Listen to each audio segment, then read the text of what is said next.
Welcome to online agriculture e platform. आज हम हमारे प्रश्न उत्तर के साथ फिर से हैं। बात करते हैं, पहले क्वेश्चन की तरफ चलते हैं। जई का कुल बताइए। जई जिसे आप ओट के नाम से जानते हैं, इसका नाम क्या है? Avena sativus. तो इसका जो बात की जा रही है कुल की, आपको इसकी फैमिली बतानी है। क्या है?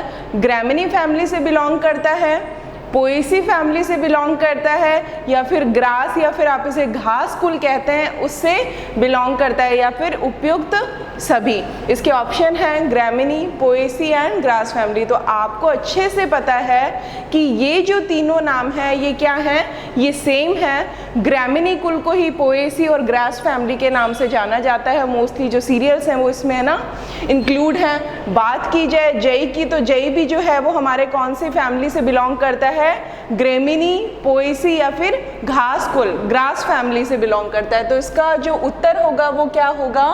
उपयुक्त सभी। ठीक है, जई का नाम क्या है? Avena sativus. ठीक है, नेक्स्ट प्रश्न की ओर तरफ चलते हैं। ग्वार में गम % कितना होता है? अपन को पता है ग्वार की जो फसल है उससे क्या निकाला जाता है? गम निकाला जाता है। और ग्वार में कितने % तक गम होता है? जो मेन इकोनॉमिकल वैल्यू होती है ना, उसको हमेशा याद रखना चाहिए, क्योंकि एग्जाम के पॉइंट ऑफ व्यू से वो इम्पॉर्टेंट बन जाती है। तो ग्वार है जिसे आप साइमोप्सिस स्ट्रेटागोनालोबा बोलते हैं, बॉटनिकल नाम है इसका। इसमें गम का % कितना होता है? गौन का % तो बात की जाए 22%, 27%, 33% या फिर 45%। तो अच्छे से सोच के बताइए इस प्रश्न का उत्तर क्या होगा? इसका होगा 33%। ग्वार से जो गम निकलता है वो कितना प्रतिशत तक निकलता है? 33% तक हमें ग्वार से गम प्राप्त होता है। ठीक है, ये आपको याद रखने वाली बात है, ये इंपॉर्टेंट है। ग्वार साइमोप्सिस स्ट्रेटागोनालोबा। ठीक है, अब बात की जाए साइलेज। तीसरा क्वेश्चन क्या पूछ रहा है? साइलेज बनाने के लिए उपरोक्त फसल है, उपयुक्त फसल है। क्या है? साइलेज बनाने के लिए उपयुक्त फसल है मक्का, बरसीम, रिजका या फिर सनई। इन चारों में से बात की जाए साइलेज के लिए, साइलेज जो बेस्ट साइलेज बनता है वो कौन सी क्रॉप का बनता है? मक्का, बरसीम, रिजका या सनई। तो बात की जाए इसके उत्तर की, तो इसका उत्तर क्या होगा? मक्का। मक्का जो है वो सबसे बेस्ट क्रॉप है साइलेज बनाने के लिए। साइलेज वो है जो कंसंट्रेशन फॉर्म में हम क्या पशुओं को आहार के रूप में दिया जाता है। ठीक है, पोषक तत्व होते हैं इसमें। बरसीम जो है, जिया मेज की बात कर ले, बरसीम है क्या है? ट्राइफोलियम अलेक्जेंड्रम। सनई की बात करें तो क्या है? क्रोटोलेरिया जुनसिया। बात की जाए रिजके की, रिजका क्या है?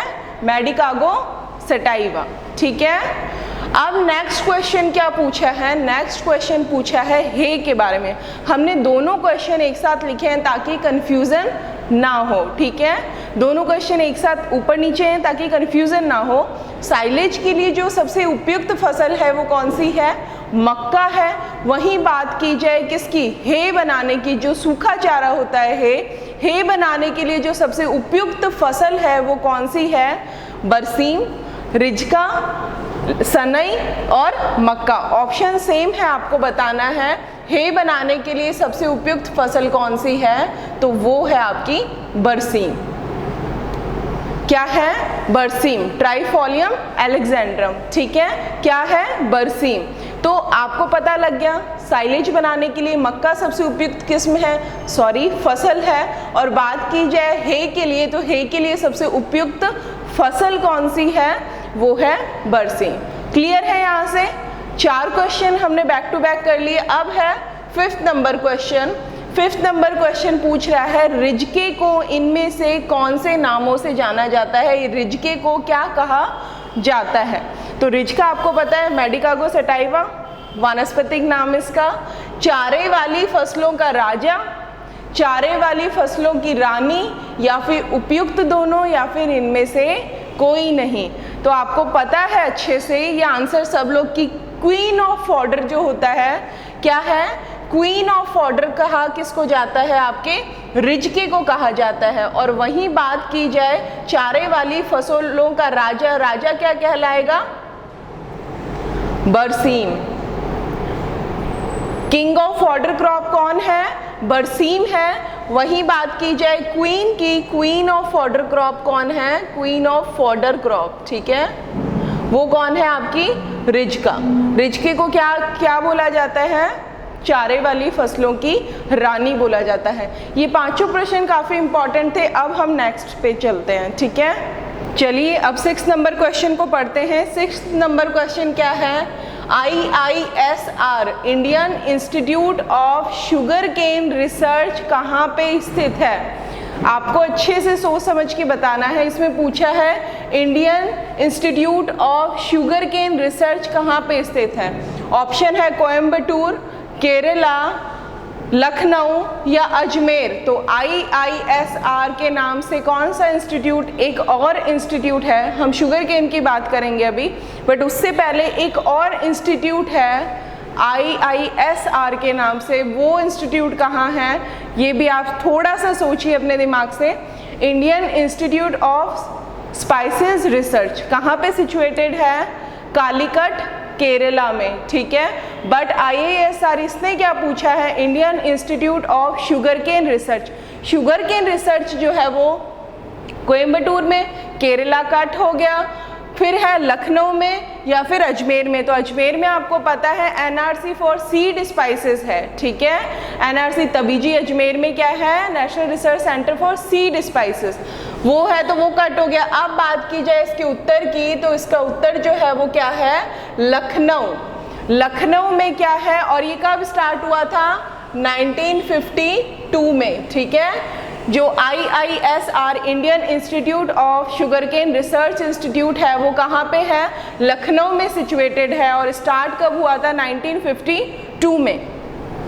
हम जो चीज़ हमें ज़्यादा कंफ्यूज करती है और थोड़ा सा डाउट होता है तो हम उन्हें एक साथ ही लिख लेते हैं, ठीक है। और ऑप्शन में भी हमने डिस्कस कर लिया कि ये जो SR है वो जो स्पाइस रिसर्च वाला वो कहाँ पे है, कालीकट, केरला में, ठीक है।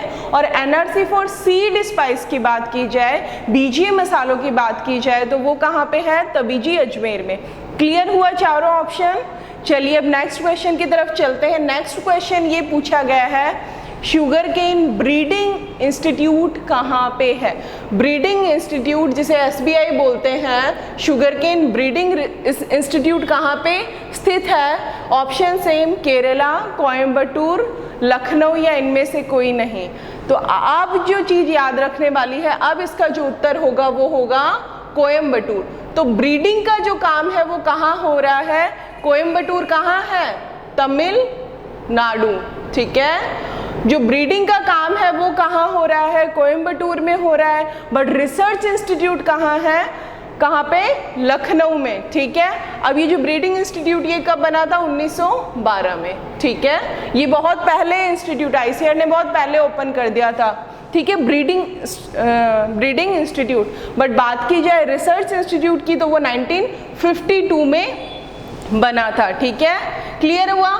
अब हम नेक्स्ट क्वेश्चन की तरफ चलते हैं। ये बड़ा इंपॉर्टेंट क्वेश्चन है, काफ़ी बार एग्जाम में पूछा जाता है। सिंपल, जो गिनिंग परसेंटेज है, दैट इज ओटाई प्रतिशत बोलते हो आप, ये किससे संबंधित है।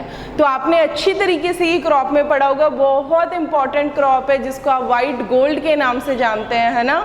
सुपर इंपॉर्टेंट क्रॉप है एज ए कैश क्रॉप में। तो देखिए क्या होता है, हिंट आपको मिल चुका है, ज्वार है, चना है, गन्ना है या फिर क्या है, कपास है।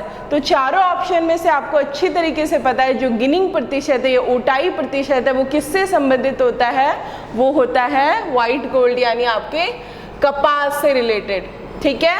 ये बड़ा इंपॉर्टेंट क्वेश्चन है। अब गिनिंग परसेंटेज अगर आपको याद रखनी है तो आप अच्छी तरीके से इसे, एक मैंने ट्रिक बनाई है वो है LSC। कई बच्चे काफ़ी कंफ्यूज हो जाते हैं इसको फॉर्मूला को लेके, तो फिर ठीक है, LSC के नाम से हमने बनाई है।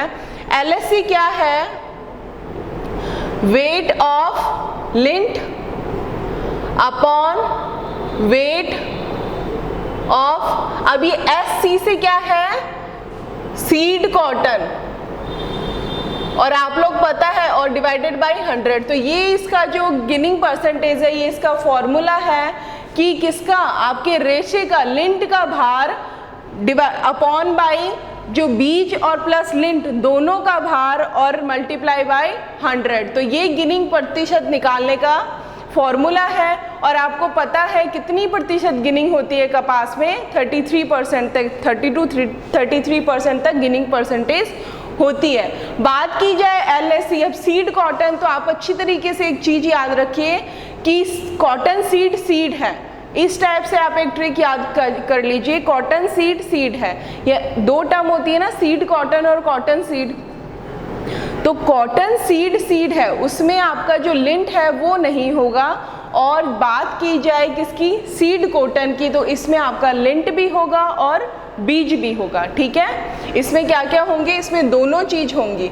तो ये इसका फॉर्मूला है और ये काफ़ी बार पूछा जाता है एग्जाम पॉइंट ऑफ व्यू से। ये चीज़ काफ़ी इंपॉर्टेंट है कि ओटाई प्रतिशत कितना है और कौन सी क्रॉप में हम गिनिंग परसेंटेज को मेजर करते हैं। तो किस में करेंगे, कॉटन में करेंगे। ठीक है, क्लियर है। अब बात की जाए राजस्थान की ऊबड़ खाबड़ जमीन में, किसमें, राजस्थान की ऊबड़ खाबड़ जमीन पर सिंचाई की सर्वोत्तम जो विधि है वो क्या है।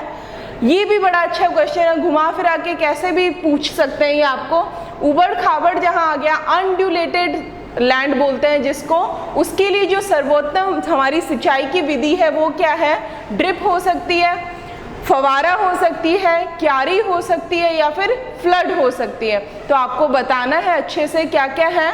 आपको पता है ड्रिप ऊबड़ खाबड़ के लिए सुटेबल नहीं है। बात की जाए स्प्रिंकलर की, वो सबसे ज़्यादा जो है वो क्या है, सुविधाजनक है। सबसे सर्वोत्तम जो है ऊबड़ खाबड़ जमीन के लिए वो क्या है, स्प्रिंकलर है। और ड्रिप और स्प्रिंकलर दोनों कहाँ से आए हैं, इजराइल से आए हैं। ठीक है, तो फवारा विधि के लिए जो पॉइंट एक याद रखना है वो क्या है, ऊबड़ खाबड़ जमीन, अनड्यूलेटेड लैंड। ठीक है, उसके लिए जो सबसे सर्वोत्तम है वो स्प्रिंकलर है। ड्रिप के लिए याद रखना, ये भी इजराइल से आई है। और सबसे ज़्यादा जो पानी की बचत करती है वो कौन सी है, आपकी ड्रिप इरिगेशन है। ठीक है, और क्यारी जो है वो सर्वाधिक प्रचलित है। सर्वाधिक हम क्यारी विधि से, चेक बेसिन को यूज़ किया जाता है मोस्टली क्रॉप्स में। बात की जाए फ्लड की, तो आपको पता है फ्लड में सबसे ज़्यादा जल की हानि होती है। ठीक है, तो सबसे ज़्यादा जो नहरी क्षेत्र में फ्लड इरिगेशन किया जाता है, सबसे ज़्यादा जो जल की हानि होगी वो फ्लड में होगी। सबसे कम, यानी हम जो पानी बहुत ज़्यादा स्टोर होता है, कम पानी की आवश्यकता होती है, वो ड्रिप में होती है। अनड्यूलेटेड यानी ऊबड़ खाबड़ जमीन के लिए सर्वोत्तम जो है वो कौन सी है, आपकी फवारा, स्प्रिंकलर। ठीक है, और आप उसे ड्रिप को क्या किस किस नाम से, बूंद बूंद विधि, टपका विधि, ट्रिंकल इरिगेशन, इन नामों से भी जानते हैं। अनाजों की फसल में सर्वाधिक